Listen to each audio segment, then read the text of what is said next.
Reflection Part 19. The girl's fingers brushed the glass. The boy pressed his palms against the other side, his chest heaving. He could feel the pull. Now the mirror straining to drag someone new inside. The woman's voice cut through himself and desperate. Do it before it's too late. His eyes burned.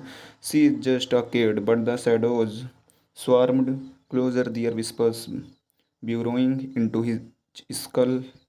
He shook his head violently. No, I won't. Woman snarled, grabbing his arm. Then you will rot here. Do you think I don't know? Do you think I have not seen it? This place does not forgive. You will forget everything, your name, your face, your soul, until you are nothing but one of them. She pointed at the writhing shadows closing in. The girl outside leaned closer, her face feeling the glass. Her breath fogged the surface. She tilted her head just like the boy had once done when he was curious about the mirror. The boy felt the full intensity tearing at his chest as his mind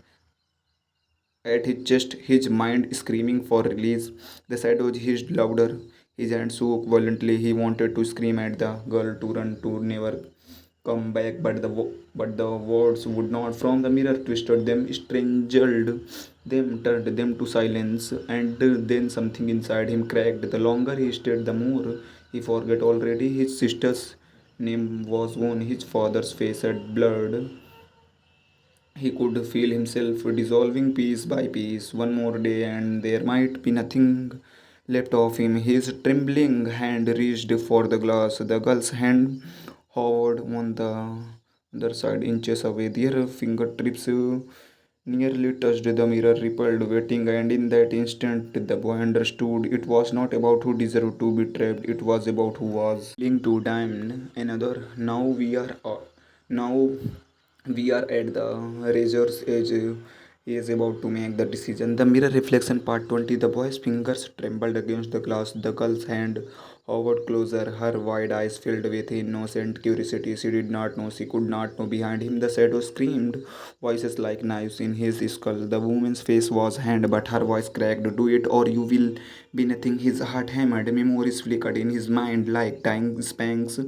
His mother's smile, his best friend laugh, the warmth of sunlight on his skin, all of it slipping, all of it fading. Tears streaked his face. If I do this, I will alive, but she will die here. The girl's fingertip brushed the surface. The girl's queer, queered glowing faintly. The mirror was reading, and then he made his choice with a sob that tore through his chest. The boy yanked his hand back. No, the glass pulsed violently, rejecting him. The pull reversed, dragging at him. Instead, his body convulsed as the shadows surged forward, wrapping around him like chains. The woman screamed, "You fool!" He thrashed, but the shadows dragged him down into the floor, into the walls, into the mirror itself. His last memory, the girl's confused, frightened face, burned into his fading mind. Then silence. The girl outside blinked. The mirror stilled, and all saw was her own reflection. But in the fractured glass, if she had looked closely, she might have noticed another figure standing just behind her reflection. The boy, eyes hollow, mouth open in a silent scream, and the whispers began again, soft and patient, curling through the cracks of the glass. Mirror reflection part 21. The girl stumbled back from the mirror, flashlight shaking in her hand, her heart pounded through.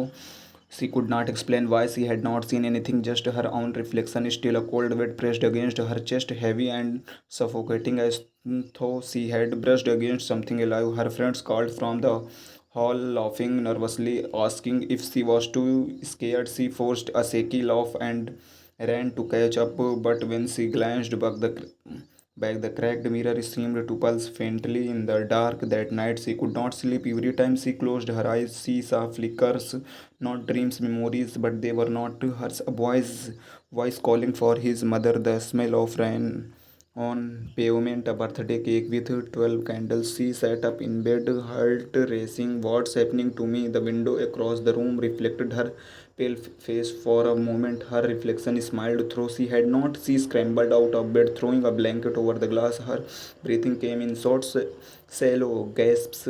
But when she turned back toward her nightstand, her phone screen lit up.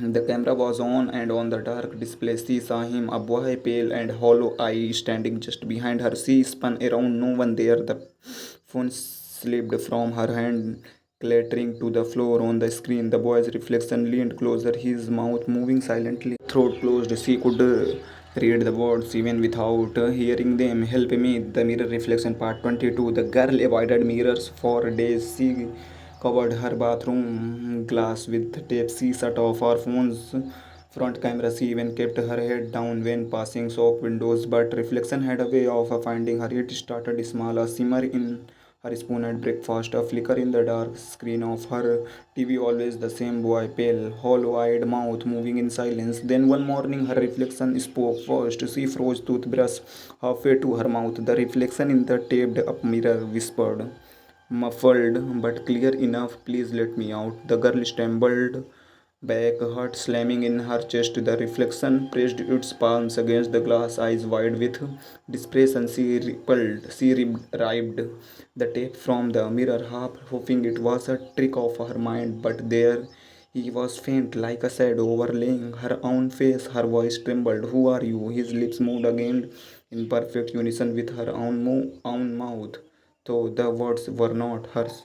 Where you are now, I am trapped. Her stomach turned to ice, trapped in the mirror. The boy nodded, his mouth kept moving, his voice crawling from the glass in a distorted whisper. It takes one to keep the rest out. If you don't help me, it will take you next. The girl's hand shook. How do I stop it? His reflection leaned closer, eyes hollow.